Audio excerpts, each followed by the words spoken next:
হেমন্ত বিশ্ব শৰ্মা ডাঙৰীয়া তেওঁ এজন মুখ্যমন্ত্ৰী, কিন্তু তেওঁ আমাৰ অসমৰ মুখ্যমন্ত্ৰী নহয়, তেওঁ উজনিৰ মুখ্যমন্ত্ৰী। এই দলৰ এক ফোঁটা ৰক্ত থকালৈকে এইখন অসমত তেনেকুৱা কোনো কাম নচলিব। মুজিবুৰ ৰহমান, হযৰত মৌলানা বদৰুদ্দিন আজমল কাসিমি ডাঙৰীয়াৰ কোনো মূল্য নাই। কিন্তু ভাৰতবৰ্ষ স্বাধীন হোৱাৰ পিছত 1947 চনৰ পৰা আৰম্ভ কৰি আজিলৈকে যিমান চৰকাৰ আহিছে, কোনো চৰকাৰেই আমাৰ মুছলমানসকলৰ সংবিধানত অধিষ্ঠিত থকা কোনো অধিকাৰে আমাক দিয়া নাই। বৰং এই ভাৰতবৰ্ষত আমাক কেৱল এই পতিত চৰকাৰ, ভাৰতীয় জাতীয় কংগ্ৰেছ চৰকাৰ, এতিয়া বিজেপি চৰকাৰ, জনতা চৰকাৰ, যিবিলাক চৰকাৰ ইতিমধ্যে পাৰ হৈ গৈছে, এইবিলাক চৰকাৰে কেৱল আমাক শোষণ কৰিছে, আমাক অত্যাচাৰ কৰিছে, আমাক বলিৰ পঠা বনাইছে। গতিকে এইখন অসমত আমি জীয়াই থাকিব হলে এইটো দল, এআইইউডিএফ দল, এটা আমাৰ আগৰ বক্তাই কৈ গৈছে, এইটো দল নহয়, এইটো হৈছে এটা বিপ্লৱ, এইটো হৈছে আমাৰ ধৰ্মীয় যুদ্ধ। গতিকে এই দল আমি জীয়াই ৰাখিব লাগিব, এই দলক আমি আগুৱাই লৈ যাব লাগিব।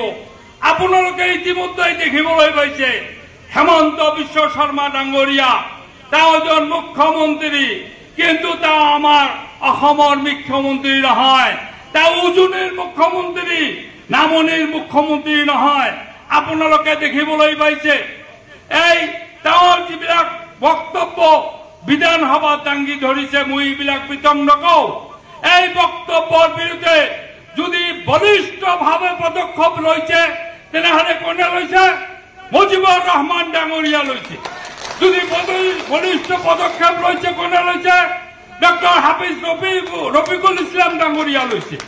যদি লৈছে, কোনে লৈছে? এআইইউডিএফ দলৰ বিধায়কসকল লৈছে। কিন্তু কংগ্ৰেছৰ বিধায়কসকল তেওঁলোকে দোতালিয়া, তেওঁলোকৰ লগতেও থাকে, আমাৰ লগতেও থাকে। তেওঁলোকে আমাৰ ওপৰত যিটো অত্যাচাৰ চলিছে, এই অত্যাচাৰৰ বিৰুদ্ধে তেওঁলোকে এটা কথাও নকয়। কাৰণ হৈছে কি?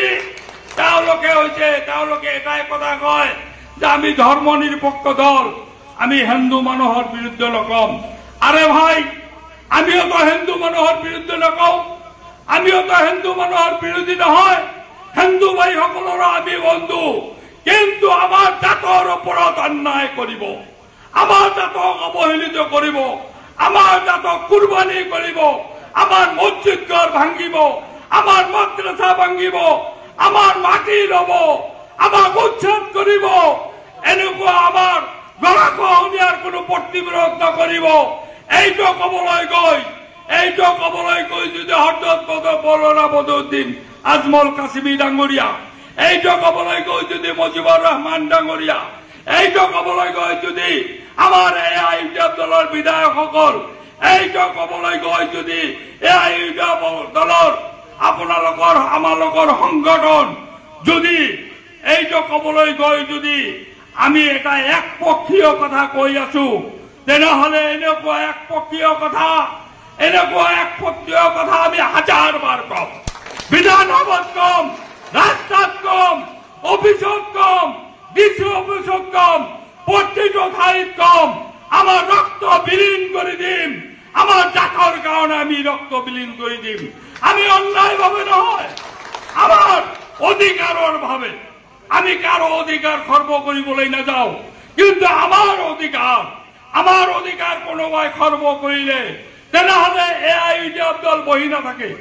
এআইইউডিএফ দলৰ এক ফোঁটা ৰক্ত থকালৈকে এইখন অসমত তেনেকুৱা কোনো কাম নচলিব। তেনেকুৱা সন্ত্ৰাসবাদী কাম, তেনেকুৱা হেমন্ত বিশ্ব শৰ্মাৰ সন্ত্ৰাসবাদী কাম, তেনেকুৱা ভাৰতীয় জাতীয় কংগ্ৰেছৰ সন্ত্ৰাসবাদী কাম আমি চলিবলৈ নিদিওঁ। হয় না কথাটো? থাকিব না আপোনালোকে? সেইকাৰণে আজি এই দলটো আপোনালোকে মজবুতভাৱে কৰিব লাগিব। আপোনালোকে এইখন ঘৰ দেখিছে, এইখন ঘৰত যদি খুঁটি নাথাকে তেনেহলে ঘৰটো নাথাকিব। দলৰ প্ৰধান মানুহ হৈছে আপোনালোকে।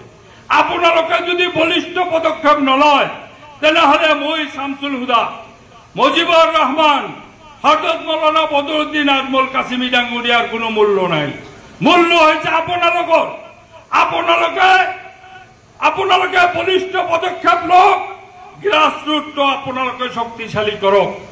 গ্রাসরুট যদি শক্তিশালী হয় তেনেহলে আমার দল মজবুত হব। আমার দল যদি মজবুত হয় তেনেহলে আমি বিধানসভাত এইবেলি যেনেকৈ বলিষ্ঠ পদক্ষেপ লৈছো, অহা দিনতে বিধানসভাৰ প্ৰতিটো টেবিলত আমি থাপ্পৰ মাৰি হেমন্ত বিশ্ব শৰ্মাক আমি জনাই দিম, তুমি আমাৰ মুছলমানৰ বিৰোধী কথা ইয়াত কলে নচলিব। তুমি